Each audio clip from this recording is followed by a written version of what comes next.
जिसमें भगवान शंकर के कुछ अवतारों की कथा को आप लोग भावनिष्ठा रूप से श्रवण करेंगे।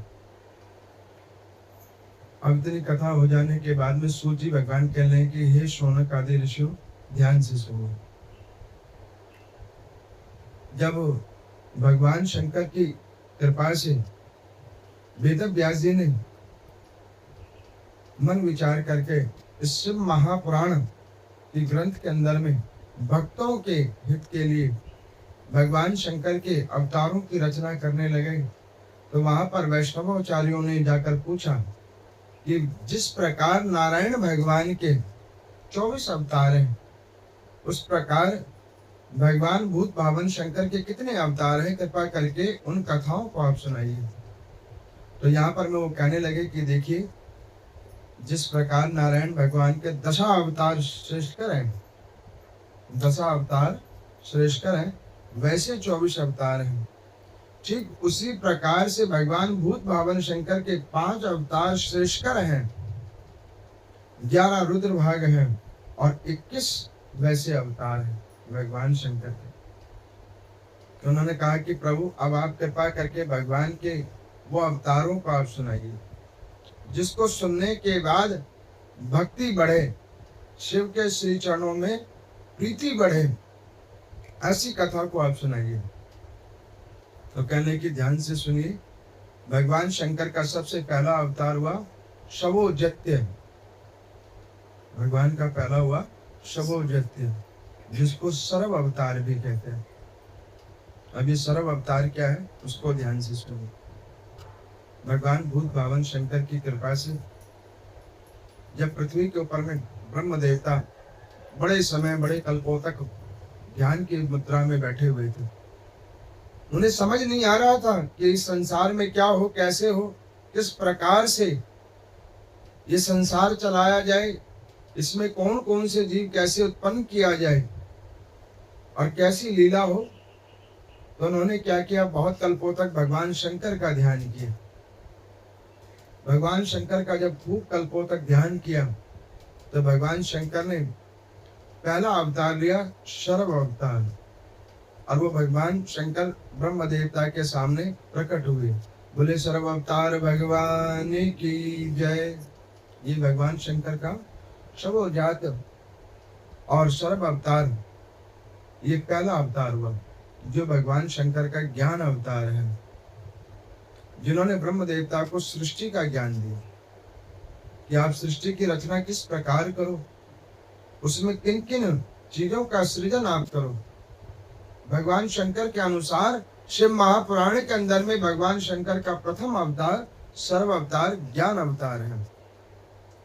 अब यहाँ पर वेद व्यास जी कहते हैं कि हे राजन, इस प्रकार से ये भगवान शंकर ने जब सर्व अवतार ले लिया, सृष्टि का ज्ञान ब्रह्मा जी को हो गया, तब उन्होंने पुनः फिर आराधना की भगवान शंकर की।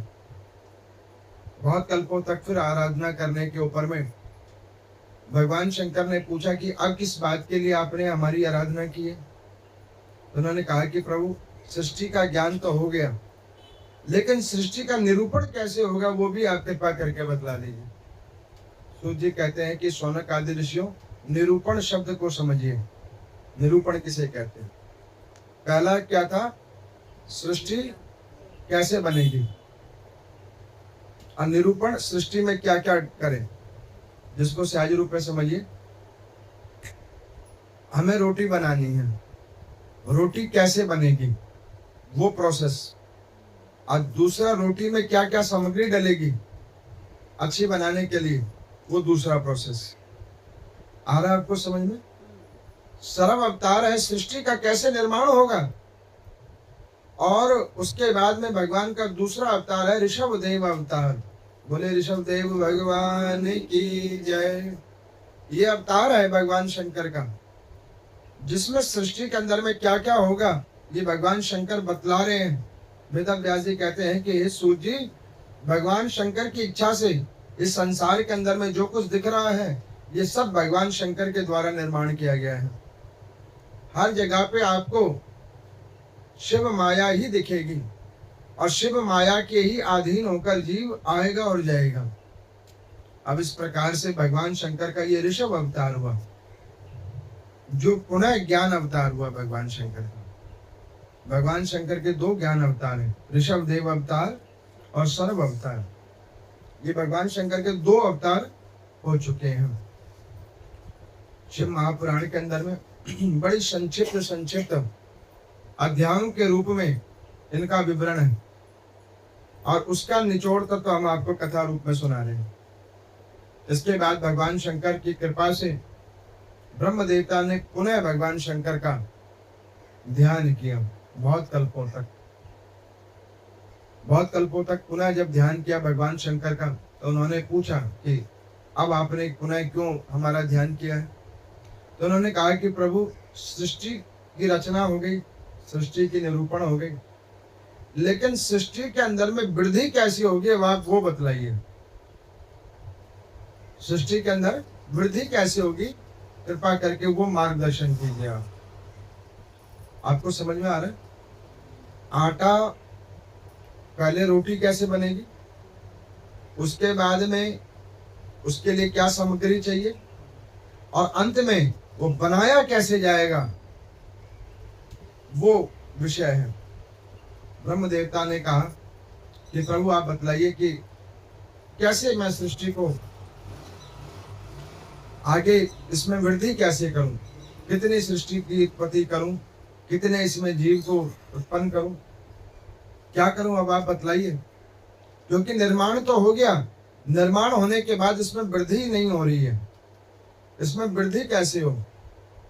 एक तरफ खाली पुरुष ही पुरुष उत्पन्न हुए हैं, दूसरी तरफ स्त्री ही स्त्रियां उत्पन्न हुई हैं, लेकिन इस संसार के अंदर में वो दोनों ही शून्य हैं। उनको पता नहीं लग रहा कि वो उत्पन्न क्यों हुए हैं और उन्हें करना क्या है।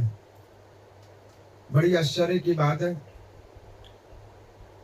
हमें ये लगता है कि जो हम नित्य दैनिक कर्म करते हैं, जो हमारी दिनचर्या, वो हम निर्धारित करते हैं और उस अनुसार होकर वो पूर्ण होता है। लेकिन वास्तविकता क्या है, ये सब पहले से ही डिसाइडेड होता है। ये पहले से ही भगवान शंकर की कृपा से प्लान किया हुआ होता है। आप बस उस समय में आकर खड़े हो जाते हो, आप स्वयं उस समय में आके खड़े हो जाते हो। इसके कई उदाहरण हैं, कई कथाओं के रूप में हमने आपको सुनाया। एक हम आपको इसके ऊपर संक्षिप्त वार्ता सुना देते हैं। एक बार एक शुक थे, वो वन के अंदर में भगवान का अनंत भजन कर रहे थे। शुक समझ रहे हो, तोता अनंत भजन कर रहे थे। अब उन्होंने किसी आश्रम के अंदर में ओम नमः शिवाय का निरंतर जाप सुना था। ओम नमः शिवाय, ओम नमः शिवाय। अब वो शुक क्या करें, निरंतर वो जाप करें, ओम नमः शिवाय, ओम नमः शिवाय। एक दिन देव योग से यमराज ऊपर से जा रहे थे, उन्होंने शुक को देखा। अरे भैया, ये शुक ओम नमः शिवाय का जाप कर रहा है। अब इसको देखकर चित्रगुप्त की हंसी छूट गई। यमराज ने पूछा, तुम हंस क्यों रहे हो? तो उन्होंने कहा कि प्रभु, मेरे को एक बात समझ नहीं आ रही है। ये शुक तो यहाँ पे, लेकिन अगले दिन प्रातः काल ब्रह्म मुहूर्त में ये कैलाश पर्वत पर जाकर इसकी मृत्यु लिखी हुई है। अब ये कितनी भी गति से अगर उड़ के जाएगा वहां पे, तो भी ये कल सुबह तक तो नहीं पहुंच पाएगा। लेकिन लिखा है तो पता नहीं कैसे पूर्ण होगा। यमराज हंसकर कहने लगे कि ये शिव कृपा है, जो भाग्य में लिखा है वो होके ही रहेगा, वो किसी के बचाने से बचेगा नहीं। अब ओम नमः शिवाय को जाप कर रहे हैं शुक। यमराज वहां से चले गए। अब वो निरंतर जाप कर रहे हैं। इतने में अर्धरात्रि के बीच में नारद जी नीचे आए, मृतलोक के ऊपर में विचरण करते करते वो आए नीचे। उन्होंने देखा कि एक मन के अंदर से एक आवाज आ रही है, पंचाक्षरी मंत्र की आवाज आ रही है। ओम नमः शिवाय का निरंतर जाप हो रहा है, या अखंड जाप कौन कर रहा है? नारद जी ने देखा चारों तरफ अंधकार है, कहीं कोई जीव नजर नहीं आ रहा, कोई मानव नजर नहीं आ रहा। फिर ये कौन कर रहा है नाम संकीर्तन? अब इस प्रकार से घूमते घूमते नारद जी को वो सुख मिल गए। उन्होंने देखा, वाह, है तो पक्षी की योनि में, लेकिन इनका ज्ञान देखो, खूब भजन कर रहे हैं, ओम नमः शिवाय का निरंतर जाप हो रहा है। मन बड़ा प्रश्न हुआ। नारद जी वहां पे आए, उन्होंने पूछा कि हे शुक, तुम्हारे ये पंचाक्षरी मंत्र के जप से हम बड़े प्रश्न हो गए हैं, तुम हमसे कुछ मांग लो। तो उन्होंने कहा कि हे देव ऋषि नारद जी, जिसने नारद जी के दर्शन कर लिए उसने भगवत दर्शन कर लिए। मेरी आपसे एक कामना है। उन्होंने कहा क्या? उन्होंने कहा कि प्रभु, आप जो है ना, इतनी कृपा करो, ये पंचाक्षरी मंत्र का जाप जो मैं इस जंगल के अंदर कर रहा हूँ, आपकी कृपा हो गई तो ये मंत्र मैं भगवान शंकर को सुनाऊं, आप मुझे कैलाश पर्वत पर ले चलो, कैलाश पर्वत पर मुझे ले चलो और मैं वहां पे इस मंत्र का जाप कर सकूं। इस विषय को सुनकर नारद जी बड़े प्रश्न हो गए। उन्होंने कहा, अच्छा, यही तुम्हारी कामना है? कहने लगे, हाँ प्रभु, यही कामना है। उन्होंने कहा, ये तो हाल मैं पूर्ण कर दूंगा। उन्होंने शुक को अपने हस्त पे रखा और हाल पहुंच गए कैलाश मानसरोवर। ब्रह्म मुहूर्त से पहले पहुंच गए, क्योंकि नारद जी को कहीं भी पहुंचने में कोई टाइम थोड़ी ना लगता है। मन की गति से भी तेज चलते हैं नारद जी। जितनी देर में मन सोचता है उतने से पहले तो नारद जी पहुंच जाते हैं। उनकी गति सूर्य चंद्र की किरणें भी नहीं प्राप्त कर सकते। अब नारद जी वहां पहुंच गए। नारद जी पहुंच गए, निर्धारित समय से पहले ही शुक वहां पहुंच गया। नारद जी ने पूछा कि भैया, अब तो तू यहाँ आ गया, तेरी कोई कामना हो? तो उन्होंने कहा कि नारद जी, जब आपने इतनी कृपा की है तो आप 2 मिनट मेरे लिए रुक जाओ, मैं भगवान शंकर की आराधना करूं, और हो सकता है मेरे सामर्थ्य से भगवान मुझे दर्शन दे या ना दे, लेकिन आप जैसे गुरुजनों की कृपा से भगवान जरूर दर्शन देंगे। आप यहाँ पे रुको और मैं भगवान का ध्यान करते हुए मैं पंचाक्षरी मंत्र का जाप करूं। नारद जी ने कहा ठीक है। नारद जी वहां पे बैठ गए, पंचाक्षरी मंत्र का जाप करना शुक ने प्रारंभ किया। शुक ने जैसे ही पंचाक्षरी मंत्र का जाप करने के लिए प्रारंभ किया, इतने में भगवान शंकर तो नहीं आए, यमराज आ गए, और यमराज के साथ चित्रगुप्त भी आ गए। यमराज ने कहा, देखो चित्रगुप्त, भगवान की यही लीला है, तुम कह रहे थे यहाँ पहुंचेंगे कैसे, ये तो बिफोर टाइम आके बैठा हुआ है, समय से पहले आके बैठा हुआ है। उन्होंने कहा, प्रभु ये आया कैसे यहाँ पे? बड़ी आश्चर्य की बात है, इसके सामर्थ्य से, इसकी शक्ति से ये यहाँ पे 1 हफ्ते से पहले नहीं आ सकता, अरे तो कुछ ही घंटों के अंदर में यहाँ आ गया, वो कैसे? यमराज कहने लगे कि देखो ये भगवान की लीला है, इसको कोई नहीं जान सकता। अब उन्होंने ढूंढा कि ये आया कैसे, देखा तो नारद जी को देखा। नारद जी के पास यमराज गए, उन्होंने कहा कि महाराज जी आप यहाँ कैसे आए हो? उन्होंने कहा कि देखो मैं ऐसे मृत्यलोक पे आया था, मैं विचरण कर रहा था और मैंने एक सुख को देखा जो पंचाक्षरी मंत्र का निरंतर जाप कर रहा था, और मेरे मन में उसके प्रति प्रीति जग गई, और प्रीति जगते के साथ मैंने उस सुख को पूछ लिया कि हे शुक, तुम यहाँ अकेले क्या कर रहे हो? तो उसने मुझे अपना विषय बतलाया और उसने मुझसे एक कामना की कि वो ये पंचाक्षरी मंत्र का जाप भगवान शंकर को स्वयं सुनावे। इस भाव से वो यहाँ आया है और मैं उसको लेके आया हूँ। यमराज जी ने कहा कि महाराज जी आप तो उसे मरवाने के लिए ले आए, कुछ मिनटों के बाद उसकी मृत्यु होने वाली है। नारद जी ने कहा, ये कैसे कह रहे हो आप, मरवाने के लिए? ना ना ना ना, मैंने तो उसको भजन करने के लिए लेके आया हूं। इसकी कामना थी भगवान शंकर को पंचाक्षरी मंत्र का जाप सुनाने की, मैं तो उस कामना की पूर्ति के लिए आया हूं, और आप कह रहे हो उसकी मृत्यु आ गई है? उन्होंने कहा कि हाँ प्रभु, इनकी मृत्यु नजदीक आ गई है। अब इतने में नारद जी वहां से व्याकुल हुए, उस सुख का मृत्यु के कारक नहीं बनना चाहते। नारद जी भागते हुए देवादिदेव महादेव के पास पहुंचे, कहने लगे कि प्रभु मेरे से कोई अज्ञानता हो गई है, कोई भूल हो गई है, कोई चूक हो गई है। भगवान शंकर ने कहा क्यों, क्या हो गया? उन्होंने कहा कि नाथ, मैंने उस शैव जीव के ऊपर में कृपा करने के लिए आपके श्री चरणों में उसकी निज प्रीति को देखकर उस सुख को लेकर मैं कैलाश मानसरोवर पे लेके आ गया, और कुछ मिनटों के बाद उसकी मृत्यु होने वाली है। ये मेरे से क्या अपराध हो गया कि उसकी मृत्यु का कारक मैं बन गया? भगवान शंकर हंसकर कहने कि संसार में कोई किसी का कारण ही बन के आता है, बगैर कारण के ना कोई आता है और ना ही कोई चला जाता है। और देखो उस सुख के ऊपर में कितनी भगवत कृपा है, जिसके कारक ही नारद जी बन के आए हैं। नारद जी बन के आए हैं और उसके ऊपर कृपा देखो, कैलाश मानसरोवर पे अपने शरीर को निस्तेज करेगा, और वो भी पंचाक्षरी मंत्र को जाप करते हुए। आप मन में भाव मत रखो, नारद जी वो मुक्त होने के लिए आया है और उसके ऊपर कृपा हुई है आपकी, जो आपके सहारे वो मुक्त हो गया है। मैं भी आपको कहता हूं, यहाँ जो कुछ हो रहा है ये भगवान शंकर की कृपा से हो रहा है। पाप कर्मों से ग्लानि नहीं करना चाहिए, लेकिन सत्कर्म में विचार नहीं करना चाहिए। करो, क्या पता तुम्हारे वजह से किसी का कल्याण हो जाए, क्योंकि सब कोई एक दूसरे के सहारे से ही तो टिके हुए हैं। ये तो वो वाला महल है जिस महल में सारे पिलर बगैर किसी आधार के खड़े हैं। सब ने एक दूसरे का हाथ पकड़ रखा है और उसी हाथों को पकड़ने के सहारे वो महल टिका हुआ है।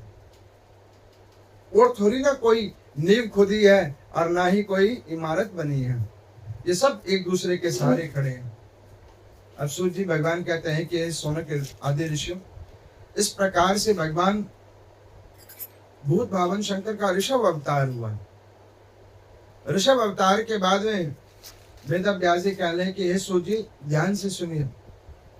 भगवान शंकर के जब इस ऋषभ अवतार के बाद में ब्रह्मा जी ने खूब ध्यान किया, कहने कि प्रभु सृष्टि कैसे आगे बढ़े।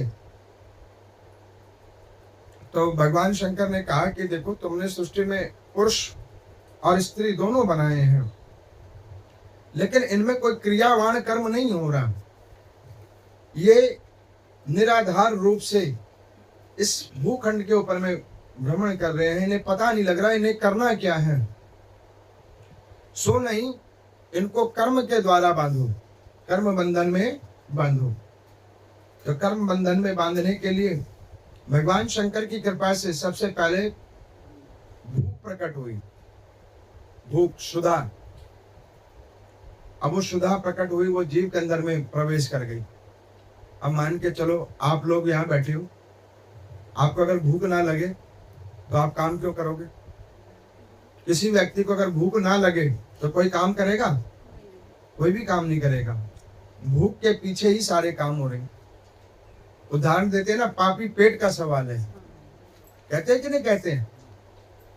वो भूख के पीछे व्यक्ति सब काम करता है। अच्छा, ये भूख जन्म लेते के साथ अब मरणासन्न होने तक साथ रहती है, और इसी के पीछे व्यक्ति सारे काम करता है उस भूख को मिटाने के लिए। और मजे की बात देखो, भूख नहीं मिटती। मिटती है क्या? नहीं मिटती। क्यों नहीं मिटती? उसका कारण सुनो। भगवान की कोई भी लीला अनंत है, ना तो उसका आदि है, ना मध्य है, ना ही अंत है। कुछ भी देख लो आप, वो अनंत ही है। दूसरा, भगवान शंकर की कृपा से जीव आत्मा के अंदर में काम को प्रकट कराया।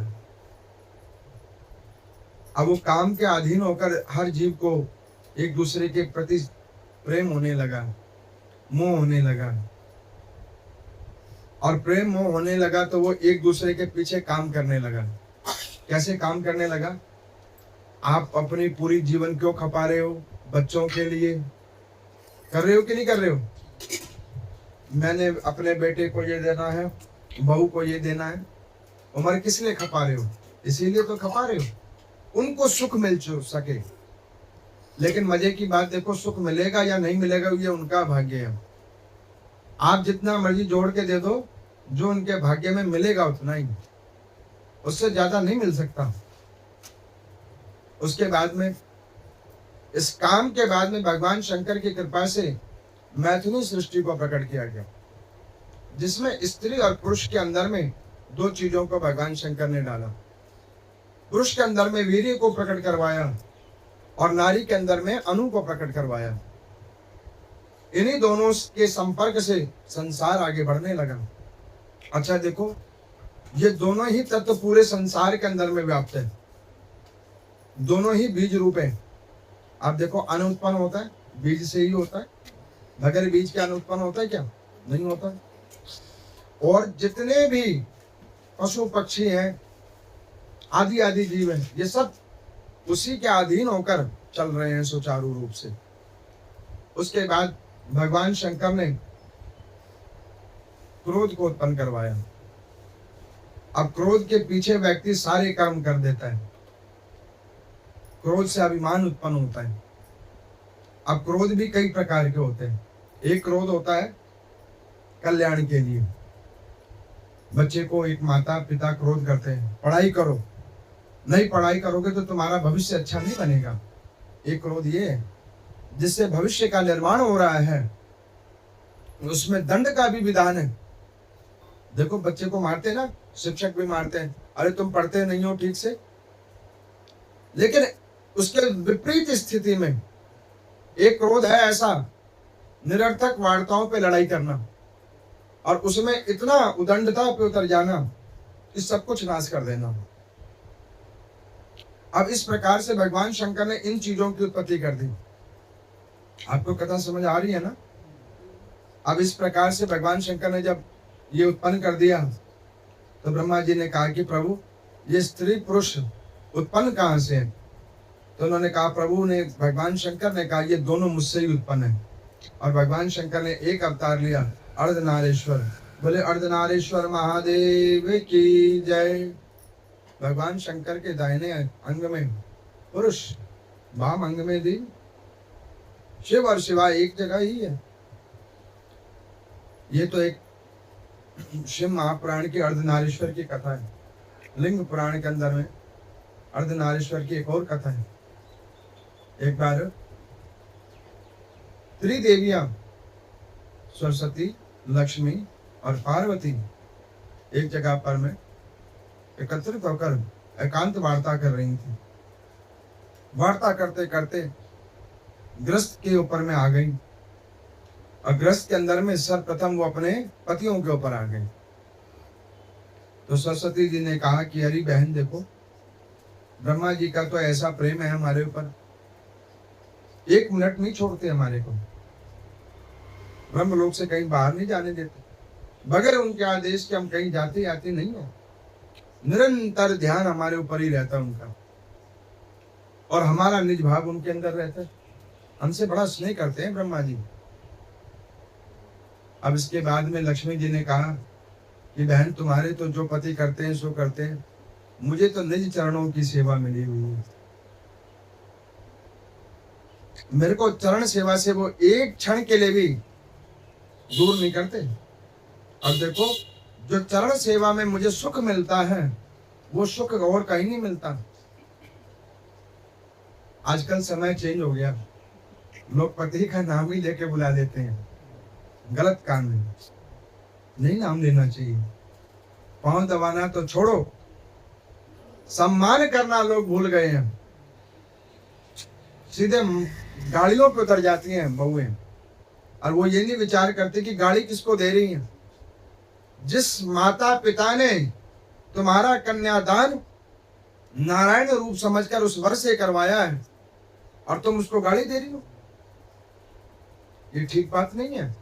इससे तुम अपना सौभाग्य कम कर रही हो, ये नहीं होना चाहिए। भगवती लक्ष्मी जी ने कहा कि क्षीर सागर के ऊपर में निज चरणों की सेवा केवल और केवल भगवान लक्ष्मी नारायण भगवान मुझे प्रदान करते हैं। श्रीमन नारायण भगवान एक टक भाव होकर मुझे कहीं जाने नहीं देते, निज चरणों की सेवा। अब पार्वती जी ने सोचा कि हम क्या बताएं, हम तो खुद ही बार बार भाग जाते। सती बने तो छोड़ के चले गए, पार्वती बनी मैं, अभी भी कभी कभी उनकी बातें हमें समझ नहीं आती, और जब समझ नहीं आती तो पता ही नहीं लगता, बीच बीच में लड़ाई हो जाती है। अभी आपने पीछे कथा में सुना था ना, भगवान शंकर ने गणेश जी का सिर छेदन कर दिया था, तब भीषण लड़ाई हो गई। अच्छा देखो, अच्छा गृहस्थ आश्रम कौन सा होता है जिसमें थोड़ी बहुत लड़ाई है, कोई बात नहीं, लेकिन विचार एक जगह होने चाहिए, सम्मान होना चाहिए। थोड़ी बहुत लड़ाई से कोई फर्क नहीं पड़ता, वो भी एक गृहस्थ का एक नियम है। थोड़ा जिस प्रकार से पकवान के अंदर में नमक मिर्च बैलेंस करके दिया जाता है, वैसे ही गृहस्थ आश्रम के अंदर में थोड़ी बहुत तो चलती रहती है। पार्वती जी चुप हो गई, उन्होंने कुछ बोला नहीं। तो सरस्वती जी ने और लक्ष्मी जी ने पूछा कि बहन क्या बात है, तुम कुछ नहीं बोल रही हो, तुम्हारे पति कैसे भगवान शंकर देवादिदेव। तो सरस्वती जी ने कहा कि क्या बताऊं बहन, मैं तो जब भी भगवान शंकर का ध्यान करती हूँ तो वो ध्यान की मुद्रा में मिलते हैं। लक्ष्मी जी कहने लगे कि हाँ ये बात तो तुम ठीक कह रही हो, खाली ध्यान करते हैं लेकिन पता नहीं किसका ध्यान करते हैं, ये नहीं पता किसका ध्यान करते हैं। अब पार्वती जी चुपचाप सुन रही हैं, पता नहीं किसका ध्यान करते हैं, और वो लेकिन ध्यान में रहते हैं। जब ये सती बनकर गई तब ध्यान में बैठे थे, पार्वती बन के आ गई तो भी ध्यान में बैठे, आगे बच्चे हो गए तो भी ध्यान में बैठे, लेकिन इनकी ध्यान नहीं टूट रही। ध्यान किधर है? और देखो हमारे जो पति हैं उनका ध्यान ही केवल हमें, और इनका ध्यान कहाँ है ये पता नहीं है। पार्वती जी ने सुना, उन्हें अच्छा नहीं लगा, अच्छा नहीं लगा। उन्होंने कहा कि अच्छा रुको, हम इस विषय में तुमसे बाद में बात करेंगे। बीच में से उठ के चली गई, उठ के चली गई। भगवान शंकर ध्यान की मुद्रा में बैठे हुए, देवी गई, हाल जाकर भगवान शंकर के हाथ को पकड़ के हिला दिया। भगवान शंकर ने सोचा आज क्या हो गया, ना प्रणाम ना कुछ, सीधे ही हाथ हिला दिया। भगवान शंकर ने कहा क्या हो गया देवी, सब कुछ ठीक तो है, अब किससे लड़ाई कर आई हो? तो उन्होंने कहा कि नहीं लड़ाई वड़ाई नहीं हुई है, आप मुझे ये बताओ ये आप ध्यान किस चीज का करते हो? तो उन्होंने कहा ध्यान, अरे हमारे से उत्पन्न इतने सारे जीव जंतु हैं उनका ध्यान करते हैं। उन्होंने कहा सबके लिए आपके पास टाइम है, हमारे लिए टाइम है? 1 मिनट का टाइम नहीं है आपको हमारे पास। देखो लिंग पुराण में ऐसे नहीं लिखा, लेकिन हम आपको समझाने के लिए बता रहे हैं। कोई ये कहे कि लिंग पुराण में पंडित जी ऐसे लिखा है, ना लिंग पुराण में ऐसे नहीं लिखा है। अर्धनारीश्वर की महिमा लिखी हुई है, लेकिन हम ये प्रेम भाव से सुना रहे हैं तो उसमें भाव आप जोड़ रहे हैं। उन्होंने कहा कि देवी क्या बात है ऐसे? तो उन्होंने कहा कि प्रभु आप एक चीज बताओ, वो ध्यान तो छोड़ो, आपने कभी मेरा ध्यान किया? भगवान शंकर ने कहा क्यों, तुम्हारा ध्यान किए बगैर ही तुम यहाँ हो? तुम्हारा ध्यान किया जब भी तो तुम्हें हमने अपने वाम अंग में बिठा रखा है। उन्होंने कहा सब झूठ बोलते हो आप, आपकी बातों पे मेरे को विश्वास नहीं होता। आप तो मौका ढूंढते हो, कुछ हो ना हो आंख बंद करके बैठ जाते हो। अब मेरा क्या हो इसको आपको कोई फिक्र नहीं है। भगवान शंकर ने कहा कि देवी तुमको चाहिए क्या, ये बताओ, तुम क्या चाहती हो, क्या बोलना चाहती हो, वो बता दो स्पष्ट, मुझे समझ में आ जाए। उन्होंने कहा सुनो जी, अभी मैं गई थी, वहां पे मेरी और बहनें हैं सरस्वती लक्ष्मी, वहां पे वार्ता हो रही थी, तो वो अपने पतियों की गुणवत्ता बतला रही थी, और वो कह रही थी कि वो सब उन्हीं के ऊपर ध्यान रखते हैं। अब देखो मेरा पति कैसा है, वो मेरी ओर देखता ही नहीं है, जब देखो वो ध्यान में ही बैठा रहता है। अब ऐसे पति का मैं क्या करूं जो सदैव ध्यान में ही बैठा रहे? अब इस बात को सुनकर भगवान शंकर ने कहा कि अरे पगली, उनके जो पति हैं वो बाहर से ध्यान देते हैं, वो बाहरों ध्यान देते हैं, वो तेरे को समझ नहीं आया, मैं तो तुझे दिल से ध्यान देता हूं। अब वो ऐसे कह ही रहे थे।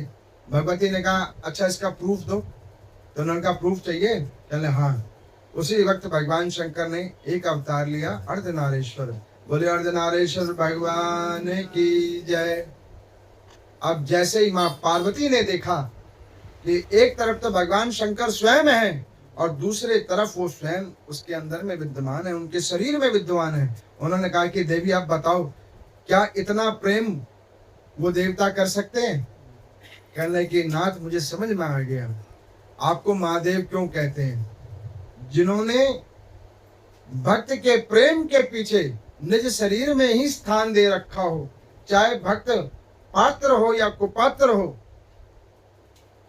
अगर कोई ऐसा देवता है तो वो महादेव है। आपकी बड़ी कृपा है।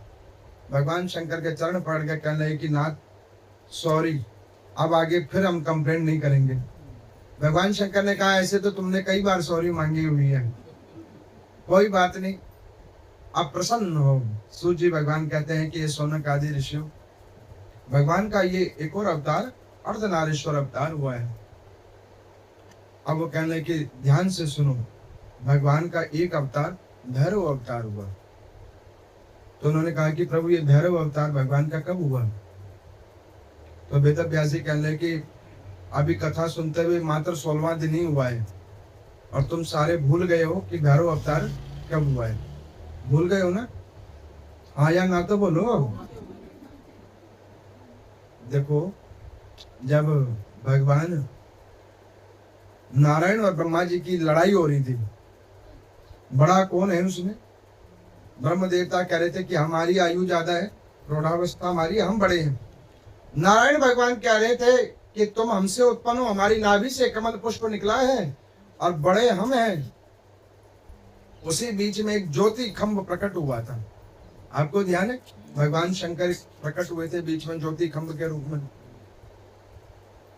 ब्रह्मा जी के 5वें मुख ने मिथ्या वाचन किया था केतकी के पुष्प के द्वारा। कथा याद आ रही है थोड़ी थोड़ी? अब उस समय में ब्रह्मा जी के उस 5वें मुख को भगवान शंकर ने क्रोध में आकर एक अवतार बनाकर काट दिया था। वो अवतार था भैरव अवतार। बोले भैरव भगवान की जय। ये भगवान शंकर का ही अवतार है, स्वयंभू भगवान शंकर है भैरव अवतार। और ये भैरव जी ने जब अवतार ले लिया, भगवान शंकर से निवेदन किया कि हे प्रभु, हे देवादिदेव, हे महादेव, आप कृपा करके बतलाओ मैं कहाँ पे जाऊं, मैं कहाँ पे जाकर स्थापित हूं। तो भगवान शंकर ने कहा कि काल भैरव के रूप में जाकर बैठो, काशीपुरी नगरी के द्वारपाल बनकर, काल भैरव बनकर बैठो। सृष्टि के अंदर में जितने भी कल्प बदलेंगे उसमें काल का निर्णायक स्थिति तुम बनकर बैठना। तो भगवान का एक अवतार काल भैरव अवतार। अब इसके बाद में भगवान का एक अवतार हुआ है नंदी अवतार। अब नंदी कौन है? भगवान शंकर के प्रमुख गण हैं। जिस प्रकार से नारद जी श्रीमन नारायण भगवान के मन हैं, नारद और नारायण एक ही हैं, उसी प्रकार से नंदी और शिव एक ही हैं। ये अलग थोड़ी है, एक ही है। तो सूर्य कहने लगे कि नाथ कृपा करके इस अवतार की आप हमें कथा सुनाइए। अब यहाँ पर मैं वो कहने लगे कि देखो, सतयुग के अंदर में एक मुनि हुए हैं जिनका नाम था शिलाद। परम तेजस्वी मुनि है शिलाद। उन मुनि ने एक पुत्र की कामना करने के लिए इंद्र की उपासना की, देवराज इंद्र की उपासना की, पुत्र कामना के लिए बहुत वर्षों तक तप किया। इंद्रदेव प्रकट हुए, उनको कहा कि हे इंद्र, देवताओं के राजा आप हो, अब आप मेरे को एक ऐसी उत्तम पुत्र संतान दो जो अजय और अमर हो। इंद्र ने जाकर शिलाद मुनि के चरण पकड़ लिए। महात्मन, मैं खुद ही अजय अमर नहीं हूं, मैं तो खुद बीच बीच में कोई भी शक्ति ले लेता है, वरदान ले लेता है, मैं तो अपनी गद्दी खुद बचाता फिरता हूं। आपने तपस्या तो मेरी की है, मैं आपको ऐसी संतान तो प्रकट नहीं करके दे सकता, लेकिन हम आपको एक मार्ग बतला देते हैं। उस मार्ग के माध्यम से आप भगवान की साधना करोगे, चीर साधना करोगे, तो आपको ऐसी उत्तम संतान प्रकट हो जाएगी। तो उन्होंने कहा कि हम किस भगवान की साधना करें? तो उन्होंने कहा कि देखो, इस संसार के अंदर में हरि और हर ये अजन्मे हैं, ये अजन्मे हैं, इनका जन्म नहीं हुआ है, और यही अमर हैं, और यही किसी को अमर कर सकते हैं। इसके अलावा और किसी की सामर्थ्य नहीं। तो उन्होंने कहा कि अब मैं क्या करूं? तो उन्होंने कहा कि एक काम करो, पंचाक्षरी मंत्र के द्वारा पार्थिव शिवलिंग की पूजा करो, खूब कठिन तप करो। शिलाद मुनि जी ने इंद्र के द्वारा ज्ञान प्राप्त करके तप करना प्रारंभ किया। देवराज इंद्र भगवान शंकर भूत बावन के पास गए, उनको कहा कि हे प्रभु, हे देवादिदेव, हे महादेव, ये शिलाद मुनि है, इन्होंने मेरा तप किया और तप करके मुझसे पुत्र की कामना की जो अजय और अमर हो सके। आप कोई ऐसी इसको संतान दे दो जो अजय और अमर हो जाए। भगवान शंकर ने कहा कि अगर अजय अमर हमने दे दिया तो तेरी गद्दी पे बैठ जाएगा फिर? तो उन्होंने कहा कि पहले तो उसने मेरा ही भजन किया है, तो मेरी गद्दी पे कैसे बैठेगा ना, उसकी ये कामना नहीं है, ऋषि है और वो सात्विक विचारधाराओं वाला ऋषि है, उसके अंदर में समर्पण का भाव है, वो ऐसे काम नहीं कर सकते। तो उन्होंने कहा तेरे को पता है कि उसके अंदर में क्या चल रहा है? तो उन्होंने कहा कि ये तो नहीं पता, लेकिन आप कृपा कर दोगे तो मेरी जगह भी बनी रहेगी और उसका भी उद्धार हो जाएगा। यही भगवान का नियम है। भगवान किसी चीज को बगैर हिलाए, बगैर डुलाए, सारे कार्यों को बगैर पता लगने के जीव के सुलभ कर देते हैं। जो कार्य आपको लगता है कि यह हमारे सामर्थ्य से नहीं हो सकता, भगवान उसे क्षण भर में कर देते हैं, पता नहीं लगने देते। भगवान शंकर प्रकट हुए और भगवान शंकर प्रकट हुए तो उन शिलाद मुनि ने कहा कि हे देवादिदेव, हे महादेव, आपसे एक कामना है, आपके समान अजय अमर मुझे संतान हो। भगवान शंकर ने कहा कि ठीक है, संतान तो होगी लेकिन तुम्हारे पास नहीं रहेगी। अजय अमर संतान तुम्हारी ही होगी लेकिन तुम्हारे पास रहेगी नहीं।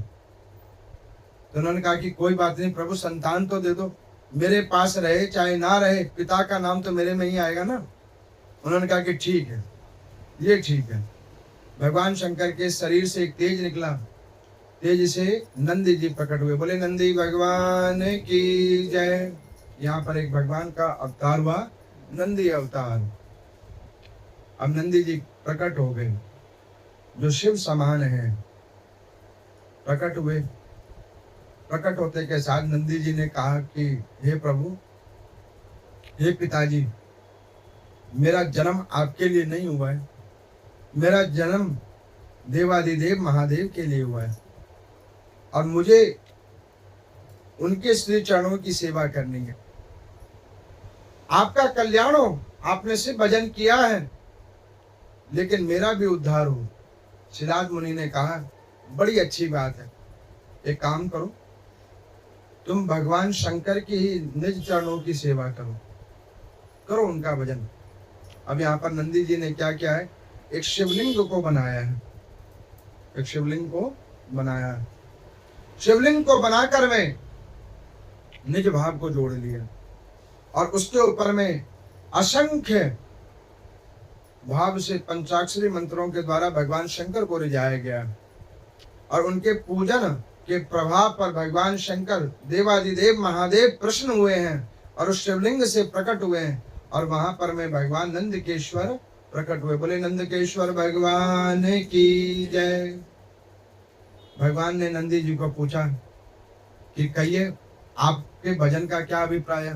उन्होंने कहा कि प्रभु, मुझे आप अपने पास रख लो, हर वक्त आपके श्री चरणों का निज दर्शन हो, ऐसी कृपा हो, आप अपना चाकर बना के हमें रख लो, मैं सुबह शाम आपकी चाकरी करता रहूं, आपके सुख प्रदान करने के लिए जो आपकी इच्छा हो वो मैं सब करता रहूं, ऐसी कृपा कर दो मेरे ऊपर में। भगवान शंकर ने कहा कि बड़ी अच्छी बात है। बड़े प्रश्न हुए भगवान शंकर। उन्होंने नंदी जी को अपना प्रमुख गण और अपना वाहक बना लिया। अब देखो नंदी जी की प्रकृति देखो, सुबह में शिव दर्शन, मध्याह्न में शिव दर्शन, रात्रि में शिव दर्शन। जहां शिव वहीं नंदी, शिव के बगैर नंदी नहीं और नंदी के बगैर शिव नहीं। और मैंने तो कल कथा में बताया था ना, भगवान शंकर कहीं भी जाते हैं ना तो अपने गणों को साथ लेके जाते हैं। वो चाहे खुद एक बार को विचार कर लेंगे कि मैं जाऊं या ना जाऊं, लेकिन अपने गण को जरूर लेके जाते हैं। उनको निज सेवा जो दे रखी है उससे वो विपरीत नहीं होने देते। ऐसी प्रीति भगवान शंकर की अपने गणों के प्रति हो। मैं भी आपको कहता हूं कि इतना भजन करो, इतना नाम संकीर्तन करो कि भगवान की अंदर में आपकी इतनी प्रीति हो जाए, भगवान आपको अपना गण बना दे।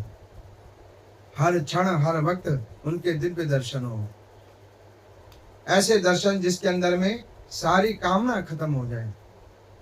अब नंदी जी की चरित्र के साथ में एक और भाव है जो शिव महापुराण का तो नहीं है, लेकिन वो मेरा निज भाव है, और उस कथा के साथ में आज के ये 13 अध्यायों को संपूर्ण करेंगे। एक बार इस मृत लोक के ऊपर में एक महात्मा जी थे, भगवान शंकर के बड़े अनन्य भक्त थे। तो वो क्या करते, नित्य प्रति ब्रह्म मुहूर्त से उठते, स्नान ध्यान करते, शिव पूजन में रहते, और ऐसी शिव पूजन, ऐसी निष्ठा से शिव पूजन करते जिसमें वो अपने शरीर और समय का ध्यान नहीं रखते कि कितना टाइम हो गया, क्या हो गया। निज भाव शिव श्री चरणों में, खूब भजन, खूब नाम संकीर्तन। तो वो क्या करते, भगवान शंकर के लिए नैवेद्य बनाते भाव निष्ठा रूप से, अपने हाथों से भजन गाते और भांग को पीसते, भजन गाते रहते और भांग को पीसते। मैं कहता हूँ जब भगवान के निमित्त प्रसाद बनाओ, भगवान के लिए कुछ करो, नाम संकीर्तन करते हुए आप करो, देखना उस प्रसाद की महिमा बढ़ जाएगी, उस वस्तु की महिमा बढ़ जाएगी जिसमें आप नाम का आधार लेकर, भगवान के ध्यान का आधार लेकर करोगे तो अपने आप उसकी महिमा बढ़ जाएगी। अब वो खूब भजन करें, नित्य प्रति भगवान शंकर को भांग का भोग लगावे, दिन में 4 बार, एक बार नहीं 4 बार, खूब पूजन करें, खूब भजन करें। बहुत समय ऐसे भी था, एक दिन भगवान शंकर ने देखा कि देवी टाइम से भांग बना के देती नहीं है, कभी इधर लड़ती है, कभी उधर लड़ती है। अब नंदी को मैं क्या क्या कहूँ, वो बेचारा मना तो करता नहीं है, लेकिन सुबह से लेकर शाम तक मेरे आगे पीछे डोलता रहता, थक जाता है वो। सो नहीं, इस भक्त के ऊपर अनुग्रह करने के लिए मैं क्यों नहीं इसके पास चला जाऊं। 4 टाइम हमें भूख लगती है और 4 टाइम ही ये बनाता है। भगवान शंकर की प्रीति जुड़ गई। अब भगवान शंकर ने क्या किया, वहां से उठे और आगे मृतलोक। लेकिन समस्या है, डायरेक्ट कैसे जाएं? अब वो रुद्र रूप लेके कैसे जाएं? अब उन्होंने सोचा कि अब मैं कौन सा रूप बनाऊं, क्या करूं, कैसे करूं। तो उन्होंने क्या रूप बनाया, नांदी जी का नांदिया रूप बना दिया। अब वहां पर मैं भगवान शंकर अति प्रेम से पहुंच गए। अब वो महात्मा जी जैसे भगवान शंकर की पूजन करें तो भगवान शंकर नांदी रूप धारण करके आ जाए टाइम से, और कंठ में एक घंटी बंधी हुई है उनकी, और घंटी बजे, और घंटी बजे तो वो महात्मा देखे कि वाह, भजन को सुनने के लिए नंदी जी स्वयं आते हैं नांदिया रूप में। भगवान शंकर के ऊपर जो नैवेद्य चढ़े वो जाके नंदी जी स्वयं ग्रहण करें, वो बाहर निकाल के रखे, वो सारा भगवान शंकर ग्रहण कर ले नांदी रूप में। अब भगवान शंकर 4 टाइम के लिए उधर ही बैठ जाएं, इधर उधर घूम के आवे। अब फिर पता था एक सुबह में भोग लगेगा, 12 बजे भोग लगेगा, मध्याह्न में लगेगा और रात्रि में लगेगा। तो भगवान शंकर क्या करते कि इधर उधर और भक्तों के ऊपर कृपा करते और कैलाश पर्वत छोड़कर भगवान शंकर वहीं पे बैठे रहते, केवल रात को जाते। 1 दिन बीता, 2 दिन बीता, 3 दिन बीता। माँ पार्वती ने सोचा बड़ी विचित्र बात है, ब्रह्म मुहूर्त में भगवान शंकर उठते हैं और भगवान स्नान ध्यान करने के बाद पता नहीं कहाँ गायब हो जाते हैं, और एक ही बार रात को आते हैं, ना जलपान, ना भोग, ना प्रसादी।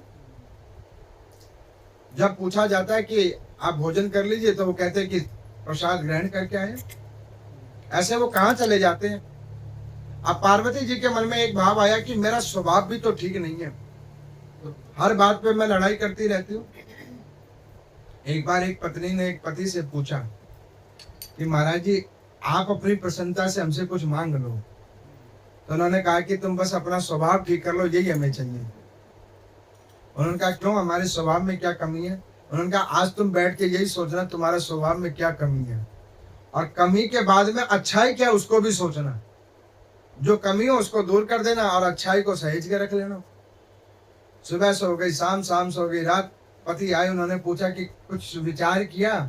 उन्होंने कहा कि ऐसे तो हम रोज सुनते हैं, इधर से सुनाता और इधर से क्या विचार करना है? पति ने कहा कि अवगुणों की खान में, कोयले की खान के अंदर में अगर कोई व्यक्ति श्वेत वस्त्र को रखेगा तो वो काला ही तो होगा। मां पार्वती ने सोचा अब ये क्या हो गया, अब भगवान शंकर को कैसे पूछे? क्योंकि जब भगवान इच्छा करें तो देवी कहे हाथ दर्द हो रहा है, ये हो रहा है, नंदी को कहो बनाओ। अब डायरेक्ट कैसे पूछे भगवान से? अब उन्होंने विचार किया कि नंदी जी को जाकर पूछा जाए।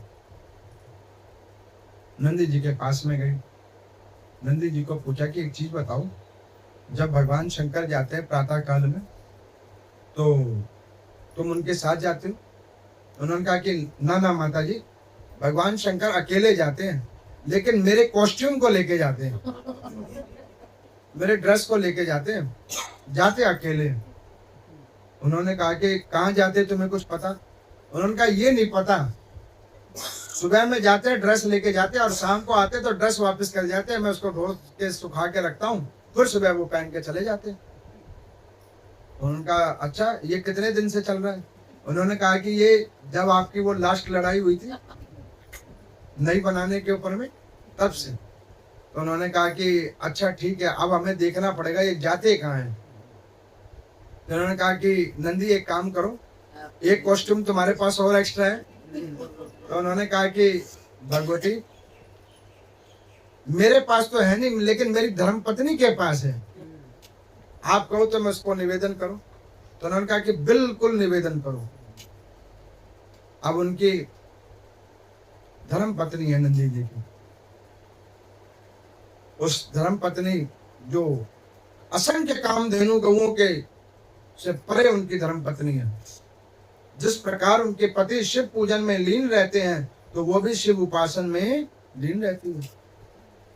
उन्होंने कहा कि भगवती को आज हमारे ऊपर कृपा करने को आया। उन्होंने कहा ये लीजिए माता जी, आप ये लीजिए।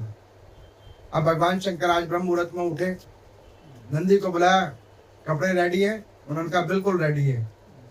भगवान शंकर ने अपना हाल रूप बदला। जैसे ही भगवान शंकर ने रूप बदला तो एक बार पीछे देखा, कोई देख तो नहीं रहा। तो उन्होंने देखा कोई नहीं देख रहा। अब देवी पीछे से देख रही है चुपके से। जैसे भगवान शंकर नीचे उतरने लगे उसी वक्त नंदी जी की वाइफ आई। उन्होंने कहा कि भगवती वो प्रभु नीचे उतरे, अब आप ये लीजिए। हाल माँ भगवती ने भी रूप चेंज किया, गौ रूप धारण कर लिया। अब उन्होंने कहा कि भगवान के गले में 1 घंटी तो हमारे 2 घंटी, भगवान की 1 घंटी तो हमारे 2। अब देखो 2 का अभिप्राय सुनो। शिव और शिवा एक हैं, लेकिन भाव अनेक हैं। इसलिए तो एक मेरा और एक भगवान शंकर का लेके वो आगे। भगवान शंकर आए भक्त के ऊपर कृपा करने के लिए। आज भक्त ने सोचा, महात्मा जी ने सोचा, मैं रोज भगवान शंकर का भजन करता हूँ और चारों टाइम भजन करता हूँ, जो धूप दीप नैवेद्य आदि भगवान को अर्पित करता हूँ। ये नांदी आता है, बड़े भाव से भजन सुनता है और वो नैवेद्य को ग्रहण करके चला जाता है। सो नहीं, ये नंदी कोई साधारण नहीं है। मुझे आज ध्यान से देखना पड़ेगा, क्योंकि इसकी निज रुचि केवल उसी नैवेद्य में क्यों है। और दूसरा, वो पूरे दिन और कहीं नहीं घूमता, इधर ही कहीं घूमता रहता है। और जब मैं भजन करता हूं उसके बाद वो हाल प्रकट हो जाता है और कहीं जाता भी नहीं है। आज 1 प्रहर की पूजा हुई, 2 प्रहर की पूजा हुई, मध्याह्न वाली पूजा होने लगी। बैठ गए वहां पर। भगवान शंकर को कह रहे हैं कि हे प्रभु, मुझे नहीं पता आप मेरी पूजा को स्वीकार करते हो कि नहीं करते हो। मैं रोज आपके आगे हाथ जोड़कर खड़ा होता हूँ। मैं आपसे कुछ वस्तु नहीं मांगता, कोई सांसारिक लौकिक परलौकिक वस्तु नहीं मांगता। एक बार आपके निज दर्शन हो जाए। अब वो ये भाव कह रहे हैं, भगवान शंकर के आगे बैठकर रो भी रहे हैं, अश्रुपात हो रहा है उन महात्मा जी का। कह रहे हैं कि नाथ, मैं इतनी सेवा करता हूँ, सब कुछ करता हूँ, केवल केवल आपके निज दर्शन के लिए। मेरे ऊपर कृपा कब होगी? जो सबकी पुकार सुनते हैं ऐसे महादेव मेरी पुकार कब सुनेंगे? आप मेरे ऊपर कृपा करो हे देवादिदेव, मेरी इस भाव को आप स्वीकार करो। अब जैसे ही कहा, भगवान शंकर ने सर हिला दिया, स्वीकार कर लिया। घंटी बज गई, स्वीकार कर लिया। लेकिन आज जैसे ही घंटी बजी तो एक नहीं, पीछे से दूसरी घंटी भी बज गई। भगवान शंकर ने कहा कि यहाँ तो घंटी पहन के हम ही आए थे, दूसरी घंटी कहाँ बजने लग गई। अब उन्होंने पीछे देखा तो गौ रूपी पार्वती को देखा। उन्होंने कहा कि तुम इधर क्या लेने आई हो? तो उन्होंने कहा कि नाथ, हमने आपको उस दिन कहा था ना, हमसे गलती हो गई। उन्होंने कहा कि गलती तो हो गई, सो तो हो गई, अब यहाँ ये बेचारा 4 टाइम हमें दे रहा था सुबह शाम शांति से, तुम इधर भी शांत नहीं छोड़ती हो, इधर क्या लेने आई हो? उन्होंने कहा कि जब भक्त के ऊपर कृपा कर रहे हो तो अकेले शिव ही क्या कृपा करेंगे, शिव पार्वती दोनों साथ करेंगे। आज दोनों भगवान शंकर और माँ पार्वती भक्त के ऊपर अनुग्रह करने के लिए आए। अब वो भक्त भगवान शंकर को कह रहे हैं कि नाथ, कहीं तो कुछ कमी है मेरे भजन में, या मेरे भाव में कमी है, जो मैं निज चरणों की रोज भजन करता हूँ, नाम संकीर्तन करता हूँ, फिर भी आपके दर्शन नहीं होते हैं। अब वो व्याकुल होते जाएं और इतने अधीर हो गए आज वो महात्मा जी कि वो अधीरता में भगवान शंकर के शिवलिंग के ऊपर में सर रखकर वहीं अपने आप को अचेत अवस्था में ले आए। जैसे ही वो अचेत हुए, भगवान शंकर के शिवलिंग के ऊपर में सर पड़ा, उसी वक्त देवादिदेव महादेव माँ पार्वती के साथ प्रकट हो गए और भक्त के सर को अपनी गोद में रख लिया। बोले शंकर भगवान की जय।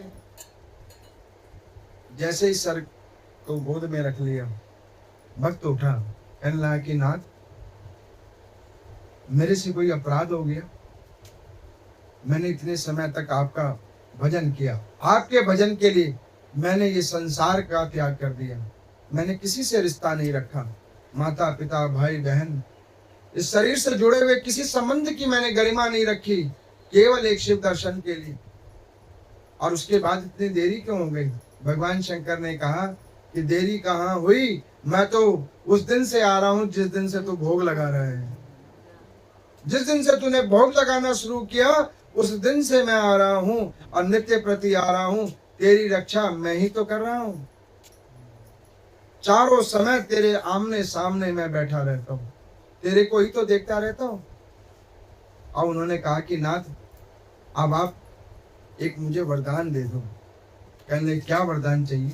उन्होंने कहा कि प्रभु, इस संसार के अंदर में जो भी कोई आपके अंदर प्रीति करके श्रद्धा रखकर आपका भजन करे, पंचाक्षरी मंत्र का जाप करे और भाव से आपको भोग लगावे, हे प्रभु, जिस प्रकार आपने मेरे ऊपर कृपा की है ऐसे उन भक्तों के ऊपर कृपा करें। इस प्रकार भगवान शंकर प्रसन्न हुए, गणों में श्रेष्ठ गण उनको बना लिया और उनको ये आशीर्वाद दे दिया। मैं भी आपको कहता हूँ, निज भाव से आप भगवान का भजन करो, आपकी भी सुनेंगे।